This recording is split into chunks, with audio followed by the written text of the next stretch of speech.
de ce trésor, du trésor de Noël.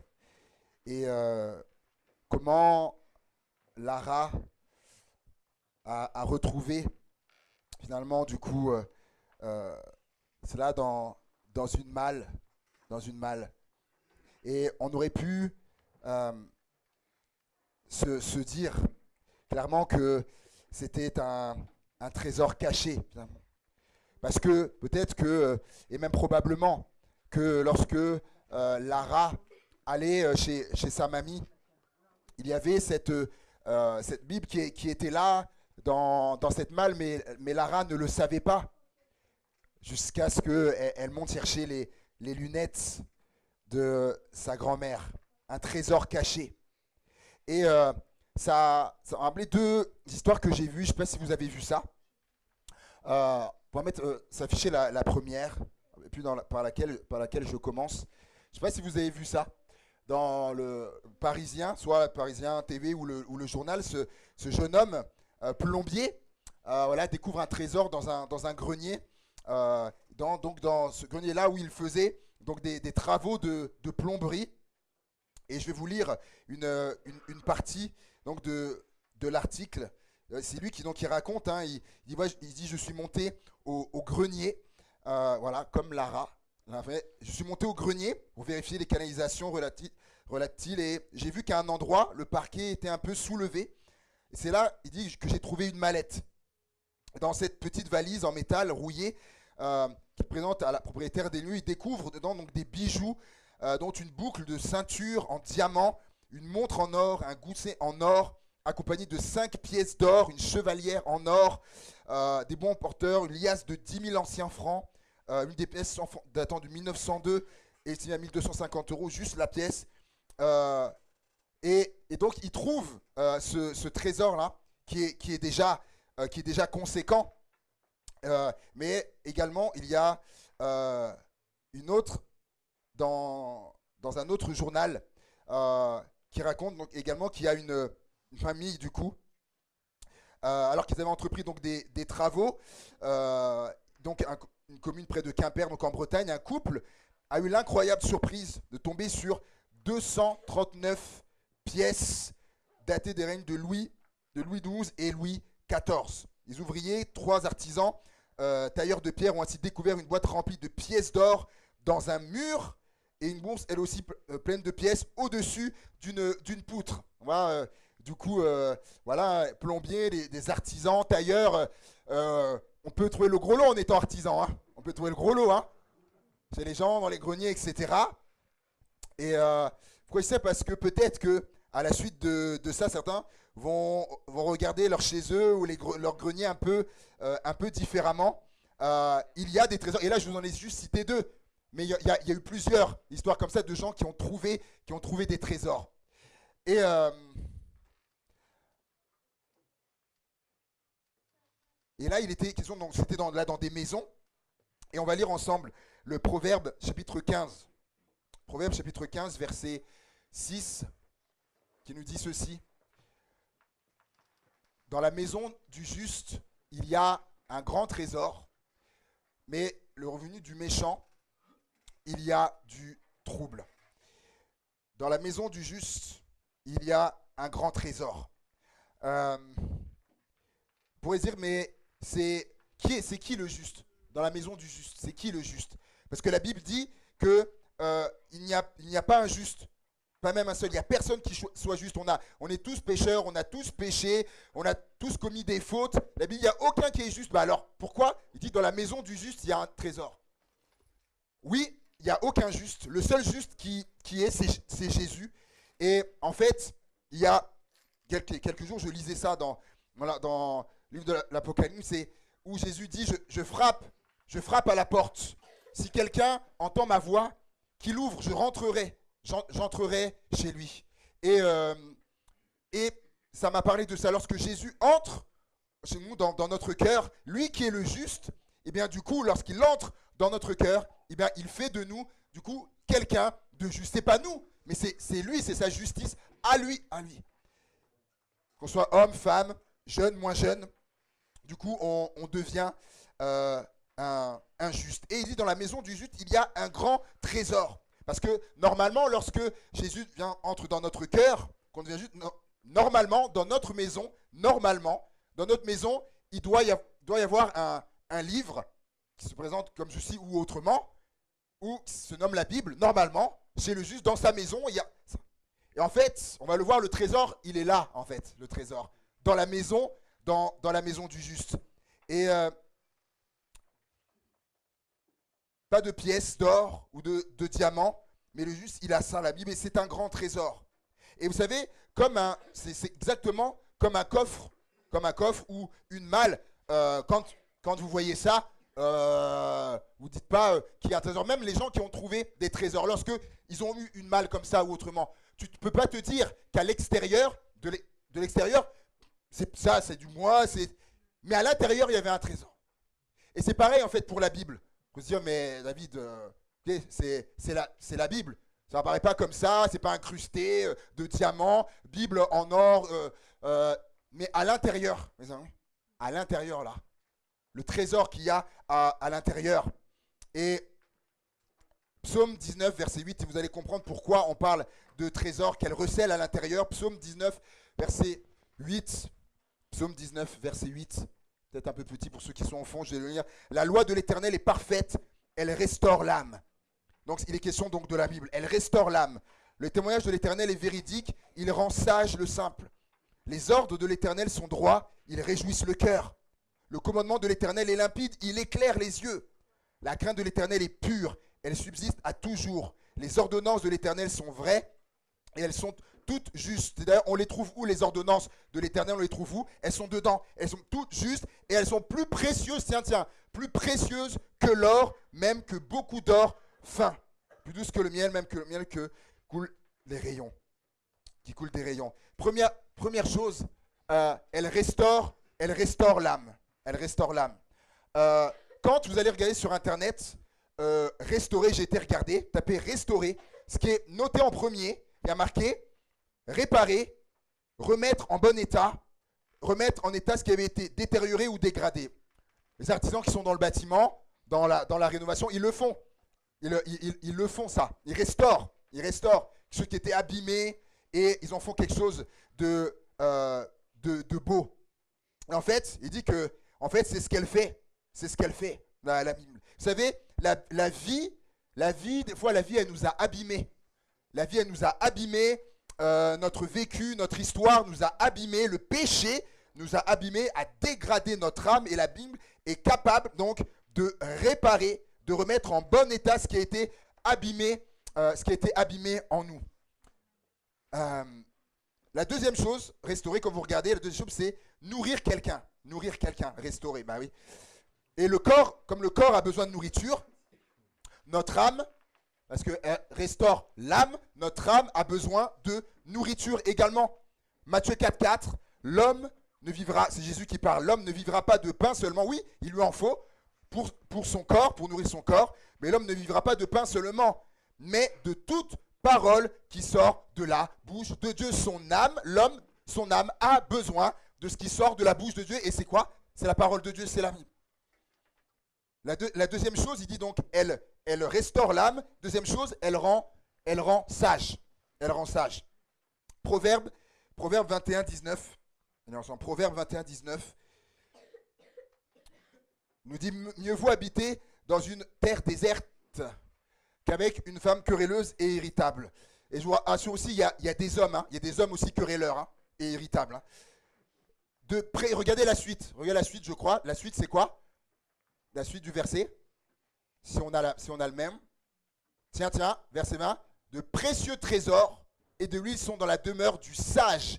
Il y a un trésor, mais l'homme insensé les engloutit. En fait, là, le trésor dont il nous parle là, en fait, c'est la sagesse. C'est la sagesse.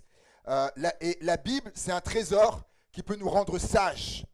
Être quelqu'un qui évite les querelles, parce que là il est parlé de querelles, quelqu'un qui évite les querelles. Proverbe 17, là reste dans Proverbe parce qu'on va enchaîner, mais dans Proverbe 17, 14. Proverbe 17, 14. Commencer une querelle, c'est ouvrir une digue.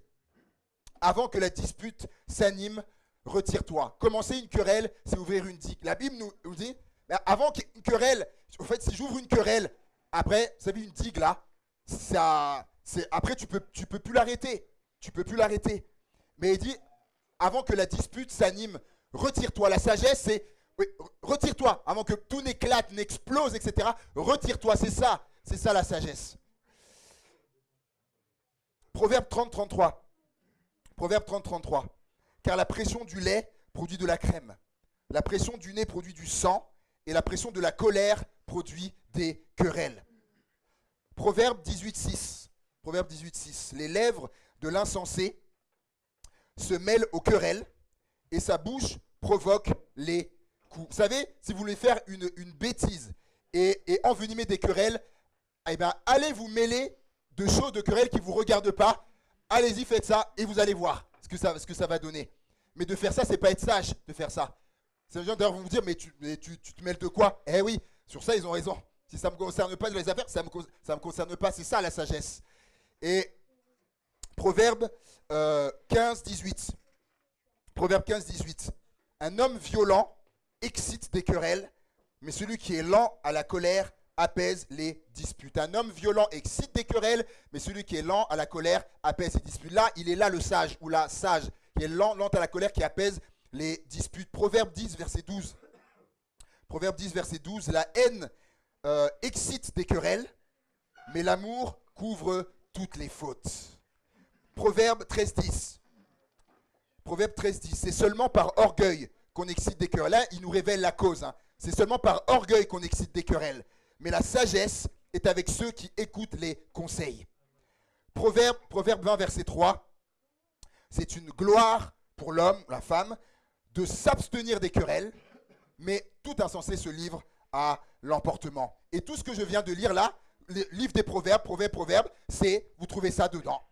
Vous trouvez ça dedans. Après le livre des psaumes, proverbes. Et vous voyez pas un peu le trésor que c'est, le trésor de sagesse que c'est, ça se trouve où? Dans la Bible. Troisième chose, après qu'elle restaure notre âme, elle nous rend sages. Troisième chose, dans la diapo s'il te plaît, elle réjouit le cœur. Elle réjouit le cœur. Et elle réjouit le cœur. Et c'est Jérémie qui va le dire dans Jérémie 15-16. Jérémie 15-16 va dire, tes paroles se sont présentées à moi et je les ai dévorées. Je les ai dévorées. Ben oui, il a compris que c'était une nourriture pour l'âme. Et je les ai dévorées. Ta parole a provoqué mon allégresse. Elle a fait la joie de mon cœur. Car ton nom est invoqué sur moi, éternel Dieu des armées. C'est bon, hein? J'ai recueilli tes paroles et je les ai dévorées. Nourriture pour son âme. Et tes paroles ont fait la joie. Et oui, on vient de le dire, elle procure la joie également. Quatrième et dernière chose, elle éclaire les yeux. Elle éclaire les yeux. Et Psaume 119, 105. Psaume 119, 105. Ta parole est une lampe à mes pieds et une lumière sur mon sentier. La Bible, elle me permet d'y voir clair. Elle me permet d'y voir clair. Vous savez, je vais vous poser une question.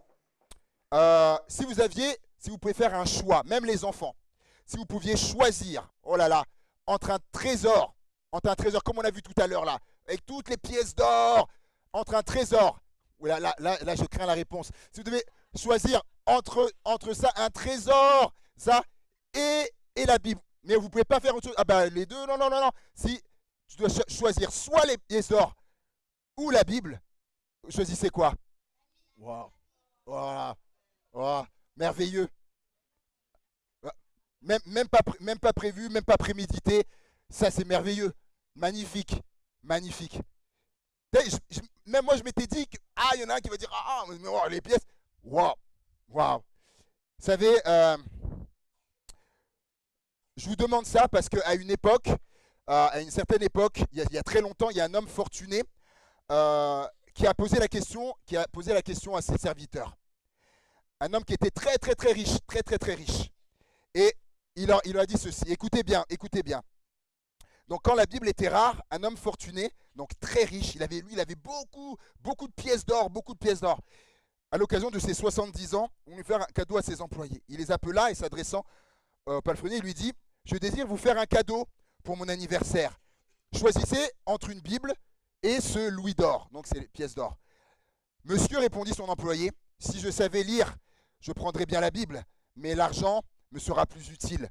Merci pour celui d'or. Il est à toi, lui dit son maître. Et toi, que préfères-tu demanda-t-il à son jardinier. Ma femme est tellement malade que, plus que tout, ce dont j'ai besoin, c'est de cet argent pour pouvoir la soigner. Il prit la pièce en s'inclinant respectueusement. Marthe, toi, qui tu sais lire, prendras-tu la Bible dit-il à la cuisinière. Il est vrai que je sais lire, mais je n'ai pas le temps pour lire. Et avec cet argent, je vais pouvoir m'acheter des vêtements neufs. C'est bien, voici ton louis d'or. Il ne restait plus que le valet de chambre. Alors le maître lui dit, tes habits sont bien usés. Veux-tu la pièce pour t'en acheter de neuf ou veux-tu la Bible? Monsieur, je vous remercie pour votre offre. Je prends la Bible, car ma mère me disait qu'elle est plus précieuse que l'or et l'argent. Avec votre permission, je choisis la Bible. Que Dieu te bénisse, lui dit son maître. Voici ton cadeau. Et il lui tendit la Bible. En la prenant, le jeune valet de chambre vit une pièce d'or tomber des pages du livre. De plus, il vit qu'à plusieurs endroits, son maître avait glissé des billets de banque entre les pages du livre. Les trois autres employés se rendirent compte de leur mauvais choix et se retirèrent confus et honteux, remplis de regrets.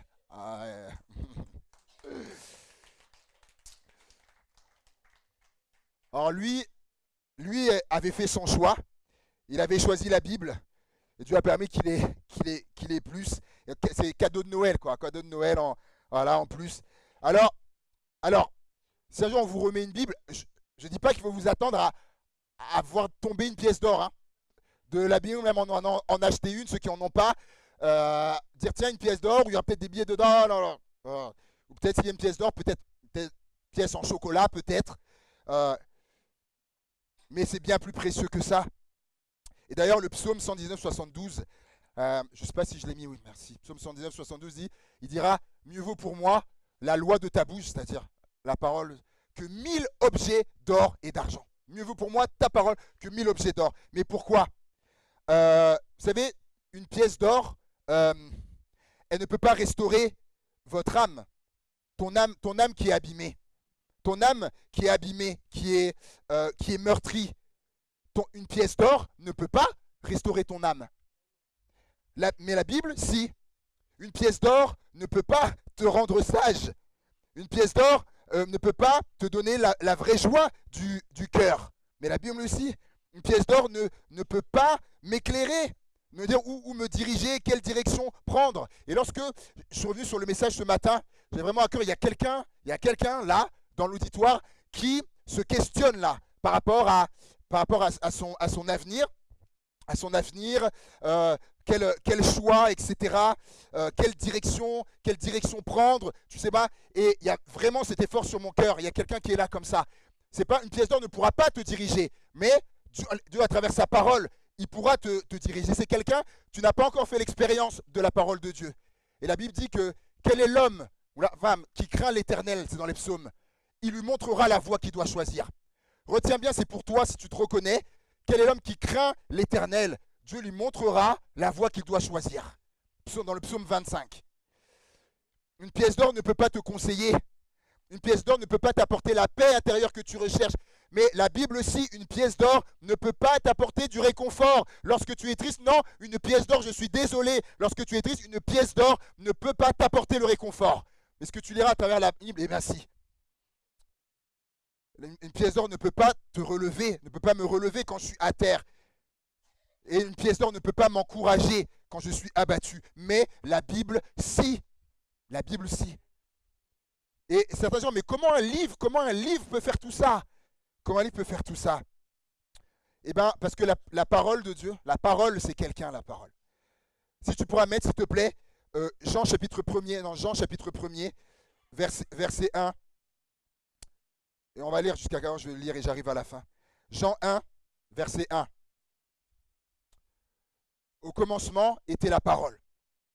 Et la parole était avec Dieu. Et la parole était Dieu. Il est question de Jésus. Elle était au commencement avec Dieu. Toutes choses ont été faites par elle. Et rien de ce qui a été fait n'a été fait sans elle. En elle était la vie. Et la vie était la lumière des hommes. On va aller jusqu'au verset 13. La lumière, lui, dans les ténèbres. Donc Jésus, et les ténèbres ne l'ont point reçu.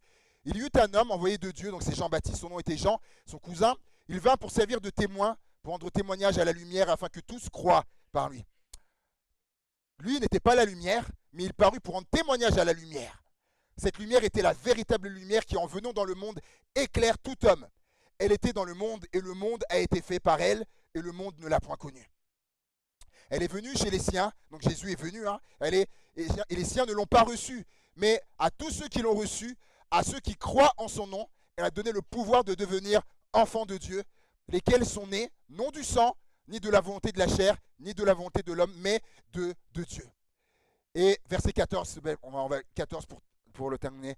Et la parole a été faite chair. C'est là qu'il faut comprendre. Voilà, la parole. Donc la parole a été faite chair. Donc Jésus. Et elle a habité parmi nous pleine de grâce et de vérité. Et nous avons contemplé sa gloire, une gloire comme la gloire du Fils unique venu du Père. Donc c'est bien Jésus-Christ. Et c'est pour ça que la parole peut faire tout ça en nous, parce que la parole c'est une personne. La parole c'est quelqu'un. Et la parole c'est Jésus. Et d'ailleurs, la Bible, la parole de Dieu, c'est un trésor. Vous savez, c'est un trésor qui est reconnu par le monde. Par le monde.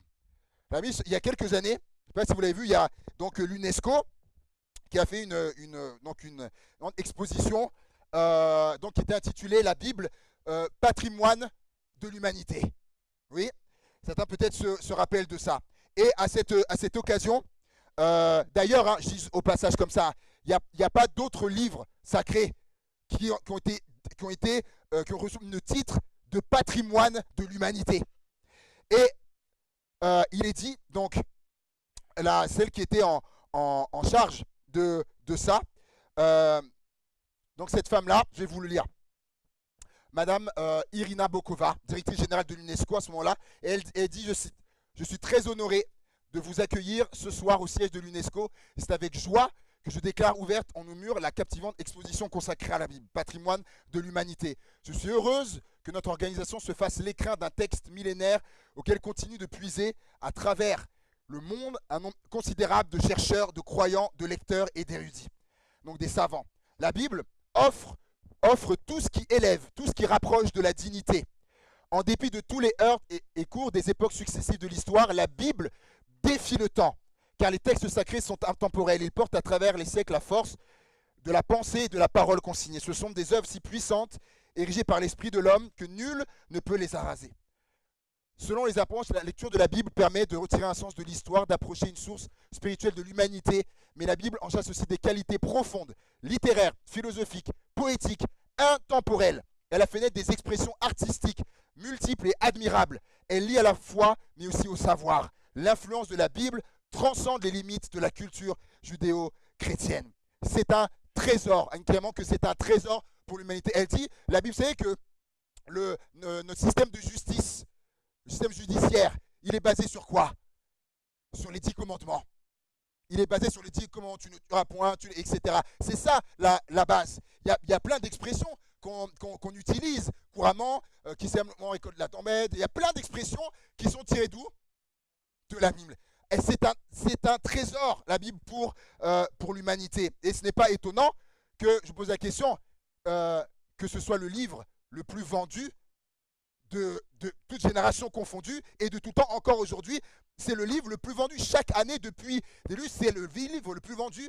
Tu crois pas, vous irez vers vos recherches, vous regarderez. La Bible est tout le temps. Ce matin, je suis encore allé voir. C'est la Bible. Et je conclus. Et c'est un trésor. C'est un trésor que tu peux avoir, que tu peux te procurer. Et pour bénéficier pleinement de ce trésor, il ne faut pas qu'elle prenne la poussière dans une vieille malle. Même si elle est capable de choses formidables, comme de faire revenir Lara à Jésus. Mais il ne faut pas qu'elle prenne la poussière dans un vieux coffre ou sur le haut d'une armoire ou d'une étagère. Imaginez que vous trouvez un trésor. Imaginez, vous trouvez un trésor, voilà, dans une malle, un gros trésor avec des pièces d'or, etc. Imaginez, et ok, vous gardez la malle comme ça avec le trésor dedans. Excusez-moi, mais ça ne va pas vous servir à grand chose. Dire, ok, j'ai trouvé un trésor, j'ai un trésor, ok, mais on fait quoi? Il y a des gens, ils vont voir ça, vont peut-être pas tout utiliser, mais certains ils vont prendre, ils vont acheter une maison, ils vont s'acheter une maison, ils vont régler leurs dettes, ils vont faire du bien pour des, je sais pas, pour toute sorte de causes, ils vont faire du bien, ils vont aider des personnes, voilà, la personne qui voulait faire le tour du monde va le faire. En fait, elle va utiliser un trésor, ok, qui est là, mais vous avez compris, en fait, avec la Bible. En fait, si elle est dans une malle, c'est dans une malle, sur une étagère, ça prend la poussière depuis X années, mais en fait, du coup, du coup, ce mot, elle n'a pas de pouvoir, en fait, pour faire quelque chose en vous. Pour ça, Dieu, il nous la faut, ce trésor, et mes amis, il nous faut l'ouvrir. Il nous faut l'ouvrir, la lire, s'en nourrir et s'en imprégner. Euh, J'aimerais, Tamil, faire une prière. Euh, Est-ce que tu peux rejouer le son de Il soutient ma foi, s'il te plaît, de rejouer. J'aimerais faire une prière et j'aimerais vous inviter à quelque chose, si vous le voulez bien. Si on peut juste, tous, si on peut incliner nos têtes, si vous voulez bien. En termes de recueillement, si on peut incliner nos têtes et fermer nos yeux. J'aimerais faire une prière. Méditation.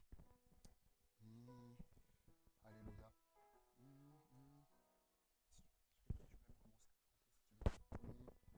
Alléluia. Mm, mm, mm, mm, mm. Alléluia, Seigneur Jésus. Seigneur, tu vois, on est là, rassemblés devant toi, parce que il me dit, Seigneur, que tu es ressuscité. C'est-à-dire que tu es mort à la croix, mais tu es ressuscité. Tu es derrière la droite du Père, et tu nous connais chacun d'entre nous, Seigneur. Et comme on l'a chanté plein de fois, tu nous connais, mais surtout tu nous aimes. Tu nous aimes. Tu nous aimes. Et ta venue, c'est la preuve de ton amour. La venue de Jésus, c'est la preuve de l'amour de Dieu. La naissance de Jésus. Noël, c'est la preuve de l'amour de Dieu. Vous voulez une preuve? Ben, en fait, Noël, c'est ça. Il allait plus loin. Il a donné sa vie à la croix. Il est mort pour chacun d'entre nous, pour qu'on puisse, nos péchés puissent être effacés, qu'on puisse être pardonnés, réconciliés avec Dieu, pour passer l'éternité avec Dieu. Ben, tout ça aussi, c'est écrit dans sa parole. Alors qu'on est dans le recueillement, on a les yeux fermés, si vous voulez bien. J'aimerais faire une prière et une invitation. Peut-être quelqu'un est là, il se dit, mais ok, j'ai compris, oui, par rapport à ce trésor. Peut-être quelqu'un lui dit, oui, ce trésor dont il a parlé, je le veux pour ma vie. Ce trésor, à travers la Bible, mais la Bible, la parole qui incarne Jésus-Christ du début à la fin. Si tu souhaites ce trésor, j'aimerais juste t'inviter juste à lever ta main à ta place. Dans le recueillement, les yeux fermés, juste t'inviter à lever ta main à ta place. J'aimerais prier pour toi. Si tu as besoin de ce trésor, j'aimerais prier pour toi. Oui, oui. Alléluia, oui. Alléluia, oui. Alléluia, gloire à Dieu. Merci Seigneur. Seigneur, alléluia. Tu vois, Seigneur, les mains qui se sont levées. Peut-être pour les personnes, c'était intérieurement, Seigneur. Vous comprenez que tu es, Seigneur, le trésor. À travers cette parole, c'est toi dont il est question. Toi, le trésor des cieux, comme il dit, Seigneur Jésus. Alléluia, Seigneur. Je te prie pour ces personnes qui ont levé leurs mains. Merci de les bénir. Merci de toucher leur vie, Seigneur. Merci de leur faire grâce. Merci de les amener plus loin avec toi. Et je crois que déjà qu'ils te reçoivent dans leur cœur, mais aussi, ça passera aussi par la parole, par la Bible, pour qu'ils aillent plus loin, Seigneur. Et à se délecter de ta parole, à soupirer ta parole, à se nourrir de ta parole. C'est avoir soif et faim, Seigneur, de ta parole, de se nourrir Seigneur, de la dévorer, comme disait Jérémie, Seigneur. Pour dire se vouloir et se faire dans leur cœur, Seigneur, maintenant, dans le nom de Jésus, Père. Alléluia, Amen. Alléluia, Amen. Merci Seigneur. Gloire à Dieu.